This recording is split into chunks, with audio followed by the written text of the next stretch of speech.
It is time for Friday feedback, when we go through just a very small choice selection of messages and questions and comments that came in. Sometimes they're selected from YouTube, could be emails, could be, replies on threads or something on TikTok or whatever the case may be.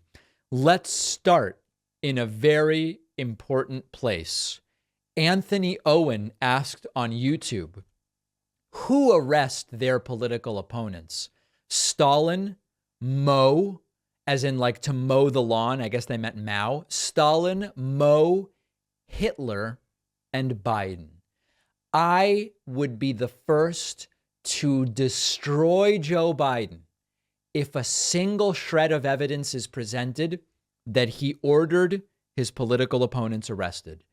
I have looked and I have found not a single shred of evidence that Joe Biden has ordered the arrest of his political opponents. In fact, Joe Biden has been criticized for being too uninvolved. There was this very long period during which some on the left were saying, Merrick Garland's not going to have what it takes to do this.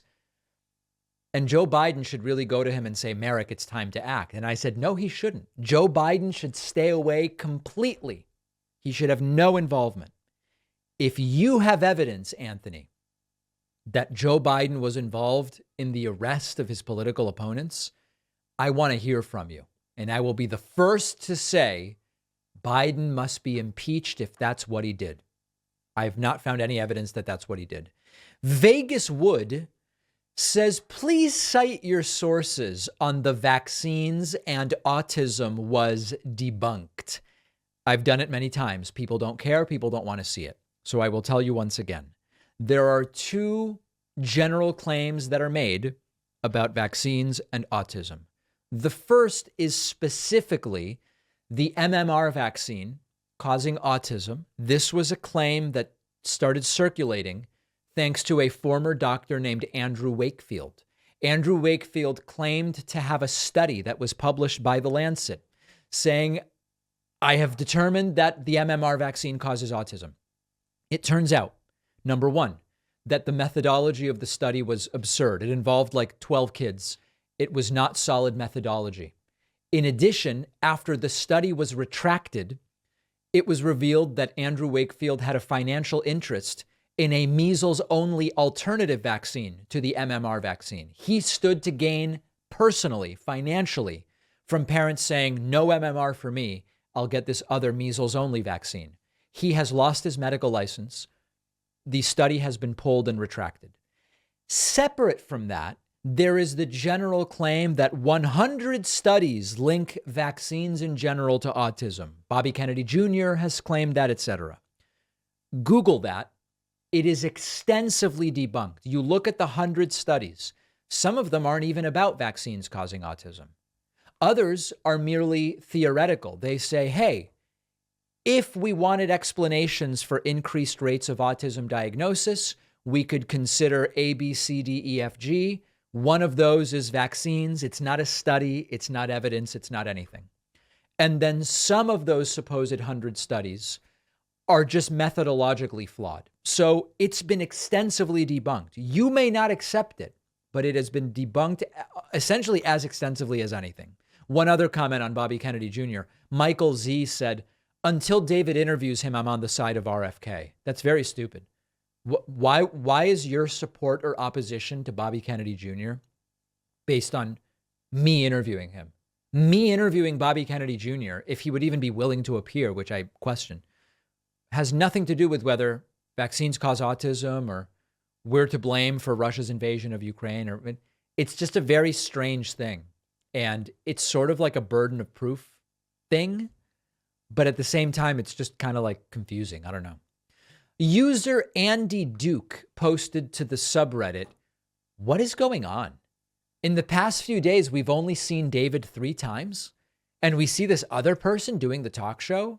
Who is the new guy and where is David? Well, as is often the case when I go on vacation, even when I announce the vacation multiple times and tell folks we're going to have guest hosts, people get best case scenario confused.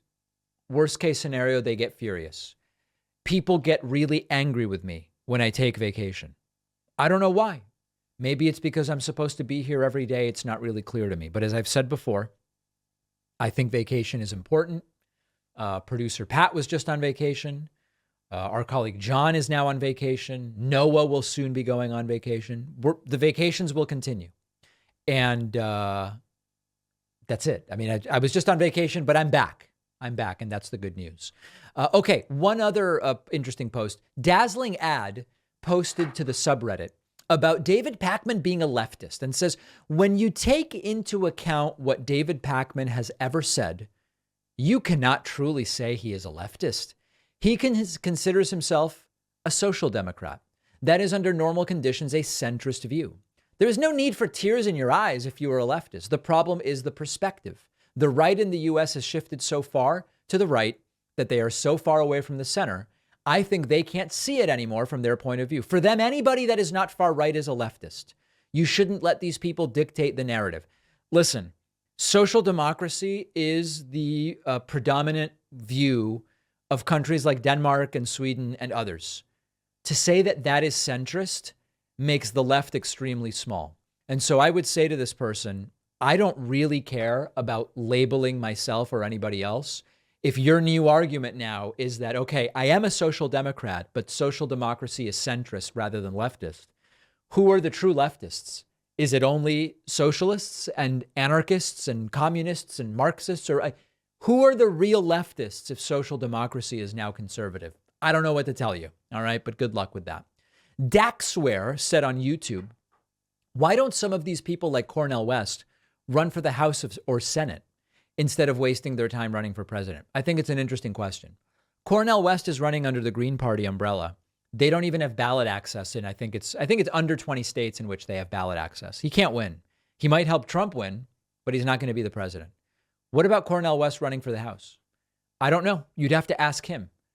It seems to me that someone with Cornell West's name recognition could actually win a House seat. Now, where does he actually live and what seat would he run for? And is there a Democratic incumbent or not? I don't know. I don't know any of that, but it is absolutely a fair question. Sacco posted to Reddit about grifter, the term grifter, and says, my theory on the whole grifter thing. Some are incredibly petty, weak-minded people who can't take criticism from their own side and want to spite them by going in the other direction. A few are engaging in the horseshoe theory to try and get the right on board with leftist economic policies. The rest have zero principles and are doing it strictly for the easy right-wing money. So we have been wondering when leftists have a political awakening and they become right-wing, why are they doing it? What is the reason? And what Sacco says is some are just really petty. Some are doing like horseshoe theory, go super far to the other side to appeal to your side. Doesn't seem to be effective. And some have zero principles and do it for the money. I would focus on that last category. I think a lot of the supposedly reawakened, enlightened right-wingers that used to be on the left, I think they have zero principles and are doing it for the right-wing money. It was offered to me. I've told the story many times. I turned it down, you will be proud to know. Or maybe you won't be proud to know because it's what most people would do. But it exists. You can make money by saying, I've abandoned the left and now I'm on the right. Not my approach. Lastly, here is Mark Ridgway on Facebook about Trump skipping the presidential debate. And says, Trump has never debated anything in his life. He lambasts, insults, bullies, and shouts down his opponents. That is not sensible debate, where you put forward an argument, listen to your opponent's opposing arguments, and then give your counter argument. Trump is cognitively incapable of doing any such thing. I agree. We all know Trump can't actually in-depth debate any issue. He has in his mind whatever occurs to him in the moment, whatever someone whispered to him before he went on stage 5 minutes earlier. And that is the extent of Trump's ability to really discuss these issues in depth. Now, there is still a question as to whether Trump does more harm than good by skipping the debate. The immediate polling aftermath of skipping the first debate on Fox News last week is that Trump has lost a few points in polling, as many as 7 or 8 in some polls, but on average 2 to 3 points. Is this going to continue?